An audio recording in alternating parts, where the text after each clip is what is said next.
So we're a third of the way through the first season, and the last episode's ending was absolutely killer, so the show is full of suspense. What's Mon gonna do next? How will Korra get over her fears and become a better person? Will Tenzin continue to be based?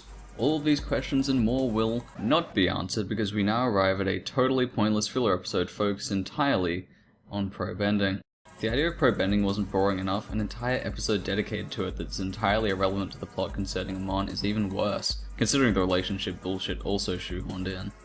So this episode is almost entirely pointless and could be pretty much removed in place of actual character development and writing. Literally the entire episode could have been shortened into a montage chronicling the Fire Ferret's progress in probe ending, and it would have meant just as much. The characters don't change unless you count the relationship crap, which I should probably address now. For me, the consistently worst part of Korra is the shoehorned in love triangle crap, which pretty much serves to do nothing but waste time. Literally, if you remove this subsection of the show, nothing would change. I mean, the last Airbender had a love plot, I guess, but it was so minor and in the background and was generally for shipping purposes that it never really got in the way. However, in Korra, for some reason, Brack thought it would be a good idea to have an entire love triangle plot in this 12-episode season, while not even addressing basic character arcs. I can't even explain how much better the show would be if this time was spent actually developing characters and taking time to flesh out the plot. The show would be infinitely better and it wouldn't feel bogged down in this crap that the audience is supposed to care about.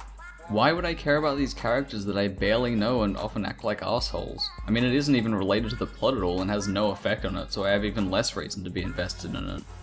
What confuses me so much about The Legend of Korra is that there's so much time spent waffling through needless crap like probe ending and all these subplots that don't even lead anywhere, while this time could easily be spent doing important things like exploring Korra's character, the world, or more time on the actual plot of Amon. It's really hard to be invested in Korra's plight to learn airbending when it's pushed aside for her trying to stop Amon, which is then built up really well before being changed again to some poorly written love triangle in a sport the main character is playing. Wasted potential is the thing that really gets me though. The show doesn't make me angry as such when it does this stupid crap, it's just disappointment. Disappointment that I can see what they're trying to do and failing miserably. As well as the fact that Bryke are obviously talented and the great moments in the show are surrounded by lion turtle spunk. Anyway, episode 5 sucks ass and is a massive waste of time that could be actually spent making the show better. So we're now at episode 6 and things start off a little crappy but then take a turn for the better for a change. Until they inevitably crash and burn in the next episode. The episode centers on Amon threatening to do something if the probe-ending grand finale commences. This fits very conveniently into the plot and feels a little contrived that Amon wants to shut this down kinda out of nowhere. But whatever, that's pretty minor at this stage compared to the other glaring problems. So immediately Korra gets pissy that her probe-ending tournament will be cancelled. You can't cancel the final! However, we find that Talok and Tenzin have ruled against the finales commencing like normal people. Anyway, shenanigans happen. For little to no reason, the Chief of Police Lin decided she wants to go against the wishes of a terrorist figure who leads a dangerous paramilitary group capable of permanently removing her only weapon when she knows nothing about where or when he'll strike. Although for some reason all the characters assume that anything Amon will do will happen at the actual event, even though he just says that there'll be severe consequences. So couldn't Amon just like go around town with his group and just take away random people's bending? Maybe go into the work district and take away the bending of firebenders who are powering the city? So the episode is pretty standard, there's a few funny moments with Tenzin that are nice, but the pro bending yet again sucks ass. It's just so fucking boring to watch a refined sporty version of what is essentially magical kung fu, and it plays out like a game of fucking lawn bowls. And off to the tiebreak we go. One set all. New Zealander Ken Walker versus Steve Glasson. This is the first end of a 3-end tiebreak where the shots don't count, just the winner of the end. And not a bad start by the New Zealander. Not a bad start. What an unbelievable move! These ferrets aren't just bending the elements, they're bending my mind! This fucking show is bending my mind. So Korra plays off against a team that cheats and Lin fucks up by somehow letting a bunch of Equalists with Iron Man gloves into the arena. Like, how did these guys smuggle this shit in? If they were so worried about an attack on the pro bending stadium, why didn't they bother to search people's shit? Her elite police force are literally walking fucking metal detectors. Are you seriously implying that they wouldn't be able to detect these giant fucking metal objects? Even if they hid them somehow, there aren't many comfortable places you would be able to hide one of those things. On the upside, we do get a great moment from Amon, and we see that he don't give two shits about this white-ass cracker's prize pot. Wait, please don't do this. I'll give you the championship pot. I'll give you everything. Just please don't take my bending. Which is pretty terrifying when you learn that he can't be bored and nothing really stands in the way of his ideals. So besides this nitpicking, Amon delivers a great speech, and yet again his character becomes more and more interesting. What he discusses actually seems to be legitimate in the universe, and he's being set up as a really great anti-hero, whose goals and ideals are understandable even if you don't agree with them. Also, the following fight scene is great and probably by far the most dynamic in the series. Music is fitting, and so is the use of spatial awareness and environment. And the best part of all, the protagonist is actually fighting for the cause of the plot. Brilliant! The episode actually progresses the plot despite having pro bending in it, and the episode is a highlight as far as the season goes. Makes you think that episode 5 is a big fuck up and the show is back on track. How wrong you are. I played right into his hand. He played us all. Wait, what? He played us all? But you were like the only one that objected to this happening. The arena stays open. He didn't play you. Fucking no one plays Tenzin. So yet again, after a great build-up of Amon, the show lapses back into shit again. So the episode starts with the standard flashback thing, except it isn't a flashback. The shit hasn't even happened yet. I mean, I thought I made a mistake and skipped an episode because Baylor Tarlock firing Lin is pretty fucking huge, but no, it's just presented as such for no reason. Anyway, this episode does exactly what episode 5 does, in that it fucks with the tone and tension of the season so bad by going from exciting action and build-up of tension to literally relaxing in the pool, in the case of this episode. I mean, why would you do that? Did they not think when writing the show that it might be a little weird for the audience to go from wondering what was going to happen next with Amon and all that, to just sitting around and doing nothing? So you might say that I'm just getting annoyed at this because I watched the season in a block, but even so, when watching this air, it's really disappointing and confusing for the viewer to wait a week or two for a new episode with the expectation of the previous episode in mind, only to be let down by a bunch of crap that's totally irrelevant to the plot.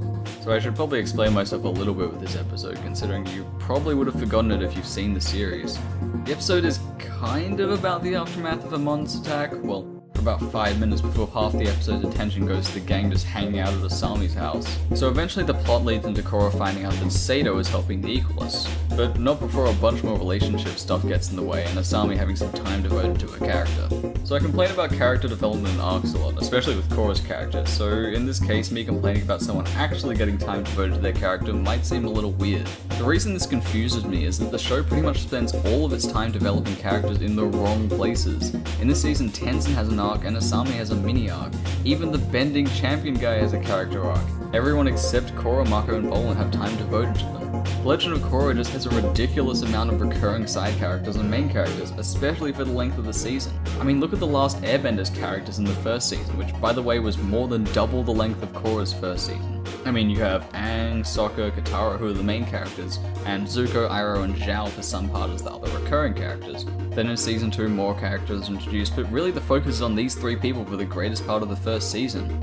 In Korra there's, well, Korra, Mako, Bolin, and Asami as the main characters, and Tenzin, Tarlok, and Lin as recurring characters. Not to mention Amon, his lieutenant, Hiroshi Sato, plus Tenzin's kids and wife. And this is all in half the time that the last Airbender had. It suffers so heavily from its abundance of characters in such a short period of time, yet shoots itself further by dedicating the little character development it has to side characters of things that are never mentioned again. Like Asami finding out her dad is a big bad, and Tenzin learning something that he should have already known. Anyway, this episode is pretty terrible and has some really dumb shit in it. In general, it just goes through the motions, and the whole thing is about Korra trying to convince other characters that Asami's dad is evil when the audience already knows he is. It's just boring to watch and there's not really any tension, on top of the fact that we're still meant to care about characters like Korra that have attributes more suited to a villain. So the gang get a tip off that the factory producing the Iron Man gloves is under the Sato household, which turns out to be true. However, in the spirit of a Shyamalan twist, it turns out that the tip was a setup, and now the gang are trapped underground. But it's like, what? If the tip was a setup, couldn't Lin have sent in like a much bigger force to deal with the problem? Why would Sato tell them where a hidden factory they were never going to find was? The solution is self-defeating. I mean, Korra might not have even been there, so all he would have gotten out of it was the possibility to kill the chief of police over losing his entire reputation and ability to produce weapons en masse. Plus, killing Lin wouldn't really even mean anything, considering she's even replaced within this season.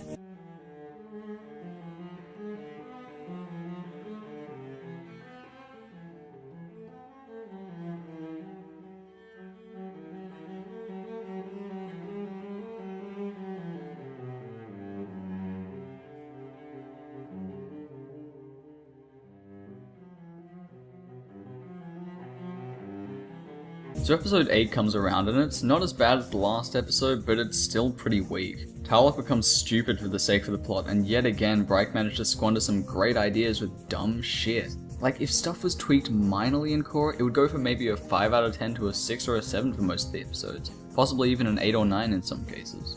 So Tarlok wants to bring in a curfew against non-benders because he's a big bad guy who's evil and just doesn't understand, and Korra disagrees with him to make her character look good and righteous. But it doesn't really work when no one would be stupid enough to make a mass curfew against at least half of the voting public in light of an extremist group, and the audience doesn't really care about the main character's moral values at this stage. I mean, I know I really hate on Korra as a character, but it just confuses me as to why they would have someone like her as the protagonist, essentially a hothead idiot who solves all of her problems by punching things and then crying about them.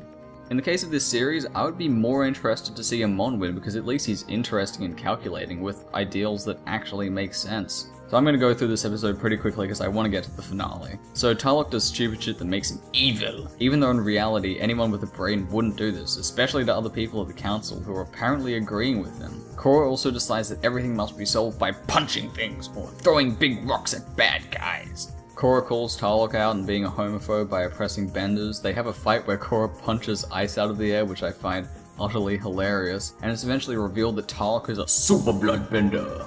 So Tarlok captures Korra, and yet again an episode ends with something exciting happening. But can we guess what will happen next episode after the tension is built up? Well, if you guessed a shitty episode, then you're actually wrong, because it seems like third time's the charm and episode 9 is pretty good.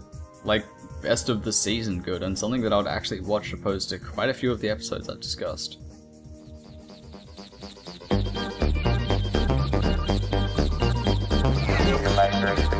This might reflect the universal light. All I do is that your picture is reality and you